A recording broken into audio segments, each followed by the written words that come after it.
नमस्कार मित्रांनो, स्वागत आहे तुमचं आपल्या नवीन व्हिडिओमध्ये। तर मित्रांनो, आज माऊली येथे श्री सिद्धनाथ देवाच्या यात्रेनिमित्त सिद्धनाथ केसरी भव्यदिव्य ओपन बैलगाडा शर्यतीचे मैदान पार पडले। मित्रांनो, हे माऊली मैदान अतिशय सुंदर व पारितोषिकरित्या पार पडले।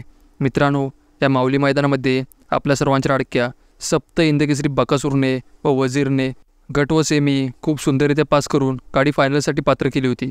तर मित्रांनो, या माऊली मैदानामध्ये आपल्या सर्वांचा लाडका सप्त हिंदकेसरी बकासूर व खेड शिवपूर यांचा वजीर नक्की कितव्या क्रमांकाची मानकरी झाली हा प्रश्न तुम्हाला देखील पडला असेलच।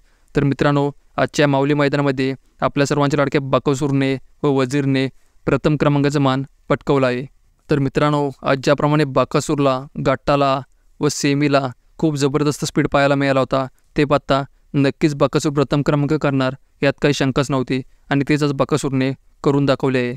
तर मित्रांनो, बकासूर व वजीरला खूप साऱ्या शुभेच्छा। तर मित्रांनो, यावर तुम्हाला काय वाटते ते मला कमेंटच्या माध्यमातून नक्की सांगा आणि जर चॅनलवर नवीन असाल तर चॅनलला सबस्क्राईब करून घ्या। तर मग भेटू अशीच नवनवीन अपडेट घेऊन।